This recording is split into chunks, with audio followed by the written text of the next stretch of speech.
Public response to the children was often hot and never tepid. In general, listeners were divided into two curiously restive camps. Those who held that the Glasses were a bunch of insufferably superior little bastards and should have been drowned or gassed at birth, and those who held that they were bona fide underage wits and savants of an uncommon, if unenviable, order.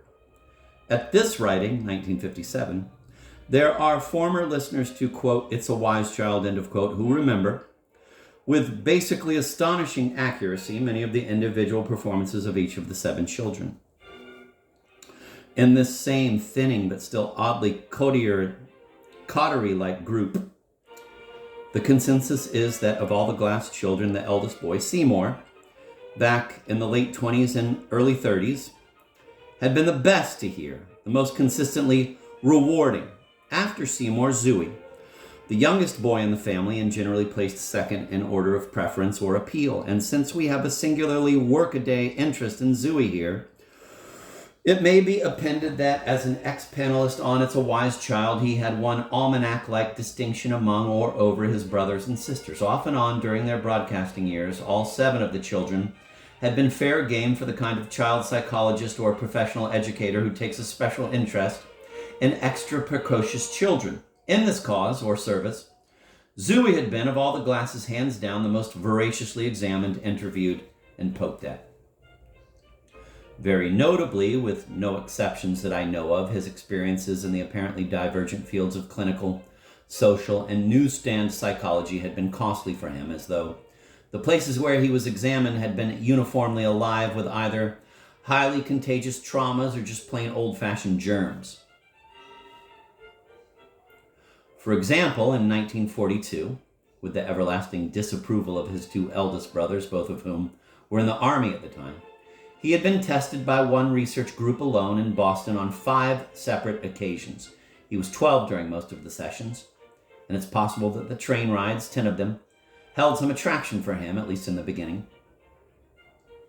The main purpose of the 5 tests, one gathered, was to isolate and study, if possible, the source of Zooey's precocious wit and fancy.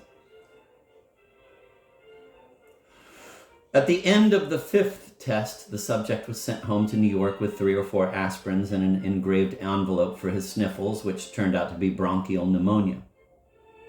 Some 6 weeks later, a long-distance call came through from Boston at 11:30 at night, with a much dropping of small coins in an ordinary payphone and an unidentified voice with no intention, presumably, of sounding pedantically waggish, informed Mr. and Mrs. Glass that their son Zooey, at 12, had an English vocabulary on an exact par with Mary Baker Eddy's, if he could be urged to use it.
To resume, the long, typewritten 4-year-old letter that Zooey had checked into the bathtub with on this Monday morning in November 1955 had obviously been taken out of its envelope and unfolded and refolded on too many private occasions during the 4 years, so that now it not only had an overall unappetitlich appearance, but was actually torn in several places, mostly along the creases.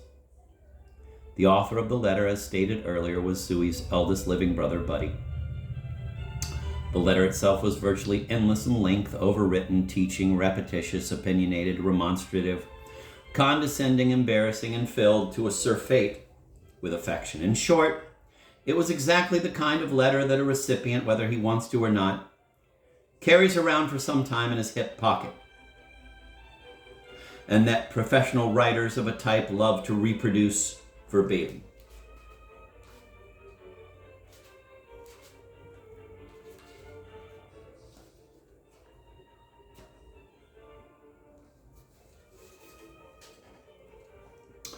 Three, 1851. Dear Zooey, I've just finished decoding a long letter that came from Mother this morning, all about you and General Eisenhower's smile and small boys and the daily news who fall down elevator shafts, and when I am going to have my phone in New York taken out and get one installed up here in the country where I really need it.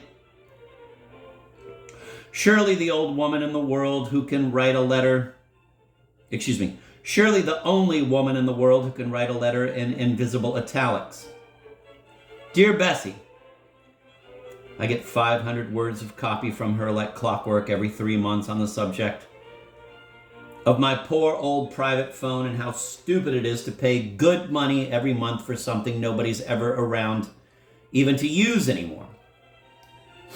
Which is really a big fat lie. When I'm in town, I invariably sit talking by the hour with my old friend Yama, the god of death, and a private phone's a must for our little chats. Anyway, please tell her I haven't changed my mind.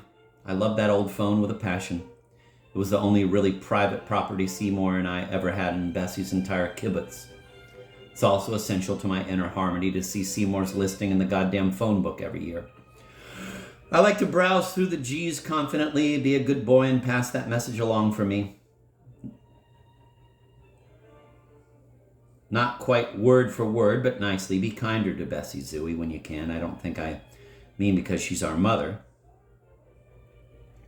but because she's weary. You will after you're 30 or so, when everybody slows down a little, even you maybe, but try harder now. It isn't enough to treat her with the doting brutality of an Apache dancer toward his partner, which she understands, incidentally, whether you think so or not. You forget that she thrives on sentimentality almost as much as Les does. My telephone problems aside, Bessie's current letter is really a Zooey letter. I'm to write and tell you that you have your whole life before you and that it's criminal if you don't go after your PhD before you go in for the actor's life in a big way. She doesn't say what she'd like you to get the PhD in, but I assume math rather than Greek, you dirty little bookworm. At any rate, I gather that she wants you to have something to fall back on if for some reason the acting career doesn't work out, which may be very sound, and probably is, but I don't feel like coming right out and saying so. It happens to be one of those days when I see everybody in the family, including myself, through the wrong end of a telescope. I actually had to struggle at the mailbox this morning to know who Bessie was when I saw her name on the return address of the envelope. For one good enough reason, Advanced Writing 24A loaded me up with 38 short stories to drag tearfully home for the weekend. 37 of them will be about a shy, reclusive, Pennsylvania Dutch lesbian who wants to write, told first person by a lecherous hired hand, in dialect.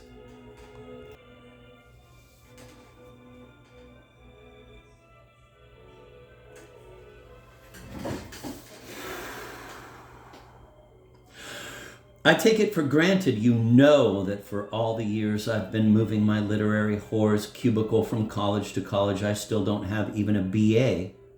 It seems a century ago, but I think there were two reasons originally why I didn't take a degree. Just kindly sit still. This is the first time I've written to you in years.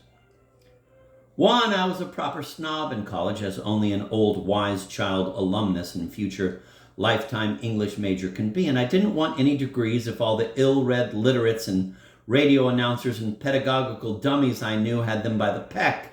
And two, Seymour had his PhD at an age when most young Americans are just getting out of high school, and since it was too late for me to catch up with him in style, I wasn't having any. Of course, too, I knew for certain when I was your age that I'd never be forced to teach. That if my muses failed to provide for me, I'd go grind lenses somewhere. Like Booker T. Washington. In any particular sense, though, I don't think I have any academic regrets. On especially black days, I sometimes tell myself that if I'd loaded up with degrees when I was able, I might not now be teaching anything quite so collegiate and hopeless as Advanced Writing 24A. But that's probably bunk. The cards are stacked, quite properly, I imagine, against all professional aesthetes. And no doubt we all deserve the dark, wordy, academic deaths we all sooner or later die.